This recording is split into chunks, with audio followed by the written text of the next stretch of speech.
BA प्रथम semester में राजनीति विज्ञान के अंतर्गत नई शिक्षा नीति के तहत जो पाठ्यक्रम निर्धारित किया गया है उसके संबंध में चर्चा करेंगे कि नई शिक्षा नीति के तहत प्रथम सेमेस्टर में राजनीति विज्ञान के अंतर्गत कितनी प्रकार के यूनिट हैं, अर्थात कितनी इकाइयां हैं और प्रत्येक इकाई में हमें क्या अध्ययन करना है, इसके संबंध में आज हमें चर्चा करना है। आप देख रहे होंगे राजनीति विज्ञान प्रथम सेमेस्टर के अनुसार जो पेपर का नाम है भारतीय राष्ट्रीय आंदोलन तथा भारत का संविधान पढ़ना है और इसके अंतर्गत इस पूरे फर्स्ट सेमेस्टर को 8 यूनिट में अर्थात 8 इकाइयों में बांटा गया है, जिसमें जो प्रथम इकाई है इसके अंतर्गत भारतीय राष्ट्रीय आंदोलन का जन्म, विकास व राजनीतिक घटनाक्रम का अध्ययन करना है, जिसमें मुख्य रूप से भारत में भारतीय राष्ट्रीय आंदोलन के उदय हो गए। इसके बाद से कांग्रेस की स्थापना के बाद से भारत में जो राष्ट्रीय आंदोलन है उदय के प्रमुख रूप से कारण कौन कौन से हैं, इसके संबंध में अध्ययन करना है।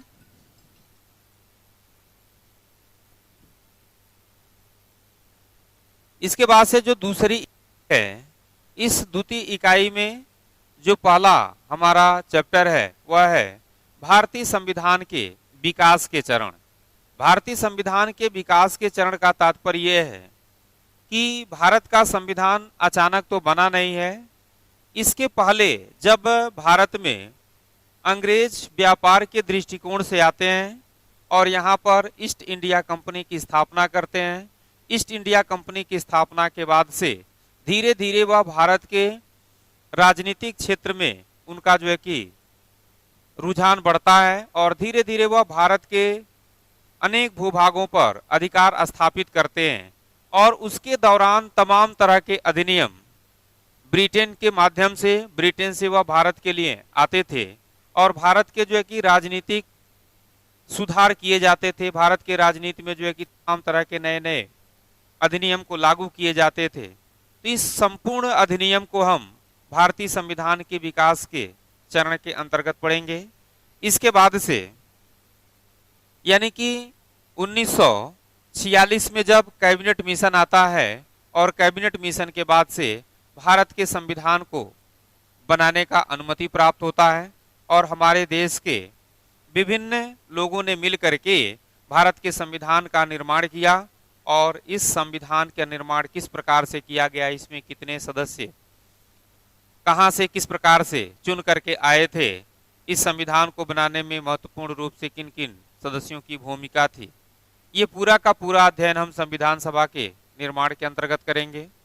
इसके बाद से भारतीय संविधान का दर्शन का अध्ययन किया जाएगा कि भारतीय संविधान के दर्शन के अंतर्गत किन किन तथ्यों का अध्ययन करना है। इसके बाद से संविधान की भाग 2 अर्थात नागरिकता का पूरा विस्तृत अध्ययन किया जाएगा कि नागरिकता कितने प्रकार की होती है, नागरिकता किस प्रकार से प्राप्त की जाती है तथा किसी भी व्यक्ति की नागरिकता कब समाप्त हो जाती है। यह संपूर्ण जानकारी इस 5वें चैप्टर में अर्थात इकाई 2 के अंतर्गत किया जाएगा। तो इकाई 2 में हमने देखा कि भारतीय संविधान के विकास के चरण, संविधान सभा का निर्माण, भारतीय संविधान का दर्शन, इसके बाद से नागरिकता अर्थात सिटीजनशिप का अध्ययन किया जाएगा। इसके बाद से इकाई 3 में आप देखेंगे कि हम लोगों को जो प्रदत्त मौलिक अधिकार हैं अर्थात फंडामेंटल जो राइट्स हैं, इसका अध्ययन किया जाएगा कि भारतीय नागरिकों को कितने प्रकार के मौलिक अधिकार प्रदान किए गए हैं। एक एक का विस्तृत अध्ययन यहाँ आपको देखने को मिलेगा। इसके बाद से जो है कि 7वां चैप्टर जो होगा वह है मौलिक कर्तव्य, फंडामेंटल ड्यूटी, कि हम सभी भारतीयों को किस प्रकार का कर्तव्य होना चाहिए अपने देश के प्रति। इसका अध्ययन हम मौलिक कर्तव्य के अंतर्गत करेंगे, अर्थात भाग 4 के अंदर। इसी भाग 4 में ही राज्य के नीति निदेशक तत्व, directive principle of status policy अर्थात डीपीएसपी का अध्ययन किया जाएगा।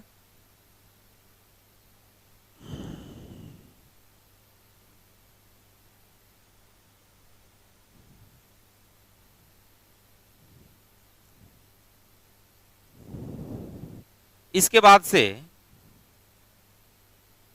इकाई 5 में हम देखेंगे कि मौलिक अधिकार एवं नीति निदेशक तत्वों के संघर्ष का इतिहास। कहने का तात्पर्य यह है कि मौलिक अधिकार हम सभी भारतीयों को प्रदान किया गया है, इसके साथ साथ नीति निदेशक जो तत्व है, इस नीति निदेशक तत्वों को लेकर के और मौलिक अधिकार के बीच किस प्रकार का संघर्ष रहा है, किस प्रकार का विवाद रहा है, इन सभी तथ्यों का अध्ययन हम इस इकाई 5 के अंतर्गत और चैप्टर 9 के अंतर्गत हम अध्ययन करेंगे। इसके बाद से दिया हुआ है संवैधानिक संशोधन, यानी कि संविधान में जो हमारे नियम, अर्थात जब संविधान हमारा प्रारंभ में बना था 50 में, उस दौरान जो भी तथ्य हमारे संविधान में लिखे गए थे, उस संविधान में फिर समय और परिस्थिति के अनुसार परिवर्तन करना, उसमें संशोधन करना, संशोधन किस प्रकार से होता है, यह पूरा का पूरा विवरण, पूरा का पूरा जो है कि अध्ययन हम इस चैप्टर के अंतर्गत अर्थात संवैधानिक संशोधन के अंतर्गत करेंगे।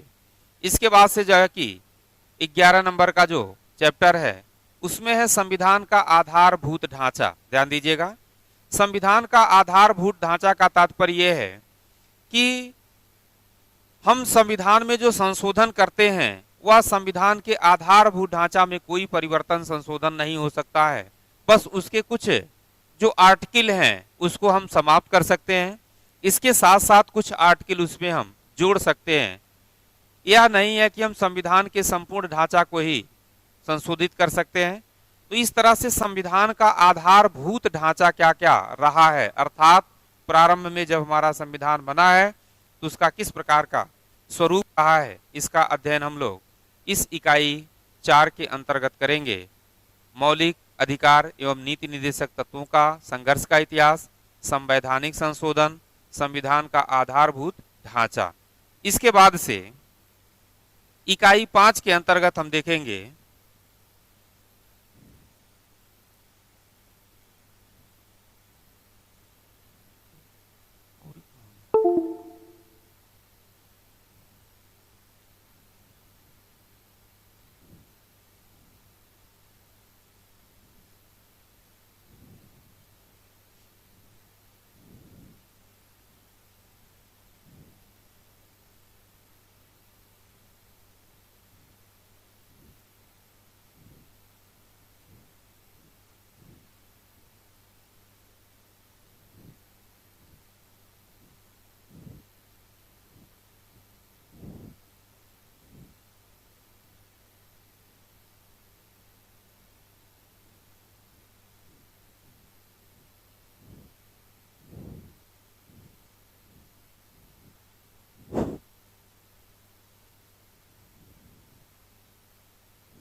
इकाई 4 के अंतर्गत हम लोगों ने देखा मौलिक अधिकार,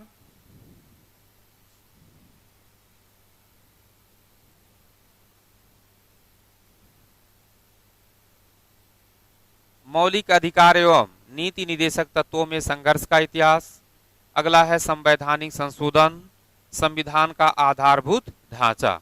इसके बाद से इकाई जो 5 है, इस इकाई 5 में हम लोग केंद्र के संबंध में अध्ययन प्राप्त करेंगे भारतीय संविधान के अंतर्गत, अर्थात संघीय सरकार से यहाँ पर प्रारंभ होगा इकाई 5, जिसमें सबसे पहले हम लोग राष्ट्रपति को पढ़ेंगे कि राष्ट्रपति का निर्वाचन किस प्रकार से होता है, राष्ट्रपति के कार्य एवं शक्तियां क्या हैं। इसके साथ ही साथ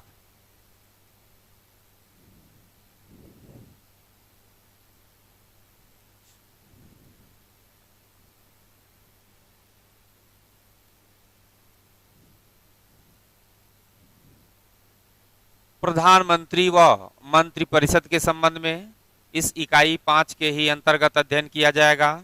अगला है भारतीय संसद की भूमिका व कार्यप्रणाली।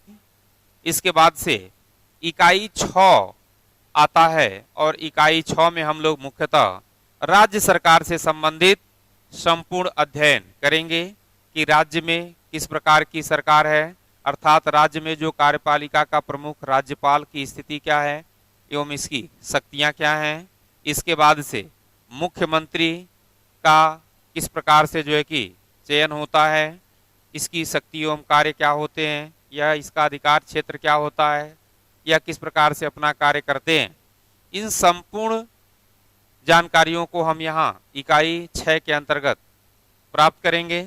इसके बाद से है राज्य विधानमंडल, अर्थात जिस प्रकार से केंद्र में आपका जो है कि संसद होता है और संसद के 2 सदन होते हैं, उसी तरह से राज्य विधानमंडल में भी 2 प्रकार के सदन हैं, राज्य के विधानसभा व राज्य का विधान परिषद।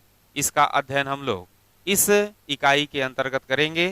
तो इस इकाई 6 में आपको मुख्य रूप से राज्य के सरकार के रूप में, अर्थात राज्य सरकार के सभी तथ्यों को जानना है।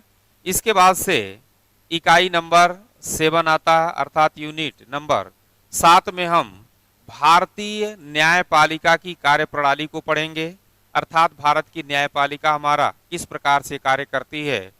इसके साथ ही साथ उच्च न्यायालय और जिला न्यायालय का अध्ययन किया जाएगा, अर्थात हमारे देश में जो न्यायपालिका है, न्यायपालिका को एकीकृत न्यायपालिका की व्यवस्था के रूप में अपनाया गया है। इसके साथ ही साथ भारतीय न्यायपालिका को स्वतंत्र रखा गया है। तो इसमें हम एकीकृत न्यायपालिका के अंतर्गत, अर्थात नीचे से ऊपर तक जो है कि एकीकृत न्यायपालिका के अंतर्गत, अर्थात जिला न्यायालय से लेकर के उच्च न्यायालय और उच्च न्यायालय से सीधे जो है कि सर्वोच्च न्यायालय के गठन का पूरा अध्ययन इस इकाई 7 के अंतर्गत किया जाएगा। इसके बाद से इकाई नंबर 8 है और इकाई नंबर 8 में मुख्य रूप से आपको 4 चैप्टर का अध्ययन करना है। पहला है केंद्र और राज्य का जो संबंध है, अर्थात केंद्र और राज्य के बीच किस प्रकार का संबंध हमारे देश में पाया जाता है, विधि बनाने से लेकर के अन्य सभी मामलों में देखा जाएगा। जैसे आप लोगों ने सूची पढ़ा है, तो सूची में आपका मुख्य रूप से संघ सूची है, उसके बाद से आपका जो है कि समवर्ती सूची है और राज्य सूची है। तो इन सूचियों पर विधि बनाने का जो संबंध है वह किस प्रकार से केंद्र और राज्य में स्थापित किया गया है, इसका अध्ययन हम लोग इसके अंतर्गत करेंगे। इसके बाद से भारत की अनुसूचित जनजातियों से संबंधित संवैधानिक प्रावधान पढ़ेंगे कि हमारे देश की जो अनुसूचित जातियां हैं उससे संबंधित हमारे संविधान में किस प्रकार के प्राविधान किए गए हैं, उनसे विकास से लेकर के उनकी शिक्षा से संबंधित समस्याओं को लेकर के सभी बातों का अध्ययन इसके अंतर्गत किया जाएगा। अगला जो चैप्टर है, भारतीय संविधान में पूर्वोत्तर राज्यों के लिए विशेष प्राविधान है, अर्थात पूर्वोत्तर में कुछ ऐसे राज्य हैं जिसके लिए विशेष प्रावधान की व्यवस्था की गई है, वहां पर जो भी समस्याएं हैं उसको विशेष तरीके से दूर करने का प्रयास किया गया है। इसका अध्ययन हम लोग करेंगे। और सबसे लास्ट में आपके इस बीए प्रथम वर्ष के सेमेस्टर के अनुसार चुनाव आयोग के कार्य एवं शक्तियों का अध्ययन किया जाएगा कि चुनाव आयोग के प्रमुख रूप से कार्य एवं शक्ति क्या होते हैं। तो इस तरह से आपका जो पूरा सिलेबस है, अर्थात बीए प्रथम वर्ष के सेमेस्टर के अनुसार इसको 8 यूनिट में बांटा गया है। इसके साथ ही साथ ये जो 8 यूनिट है, हर 6 महीने पर यूनिट वाइज एग्जाम होगा। और इसके बाद से ये जो विषय आप पढ़ रहे हैं, कोई भी विषय आप पढ़ रहे हैं, तो उस विषय में आपका जो पेपर होगा वह सिर्फ और सिर्फ 75 अर्थात 75 नंबर का ही रिटेन एग्जाम देना होगा। और 25 नंबर जो आपका होगा वह आपको प्रैक्टिकल के तौर पर जो है कि इंटरनल रूप में 25 नंबर दिया जाएगा। इस 25 नंबर में भी नंबर को जो है कि डिवाइड किया गया है। 10 नंबर जो होगा आपका प्रोजेक्ट फाइल पर होगा, 10 नंबर आपके जो है कि लिखित परीक्षा पर होगा इंटरनल, और 5 नंबर आपके जो है कि अनुपस्थिति इत्यादि पर, आपके अनुशासन पर रखा गया है। तो इस तरह से 75 नंबर ही इस जितने भी मैंने आपको अभी आप तक बीए प्रथम वर्ष के सेमेस्टर में बताया है सिलेबस, उससे आपको जो है कि 75 नंबर का ही प्रश्न आएगा एग्जाम में, और 25 नंबर इंटरनल रूप में आपको कॉलेज से दिया जाएगा। फिर से हम लोग अगले क्लास मिलते हैं, तब तक के लिए आप सभी लोगों को बहुत बहुत धन्यवाद।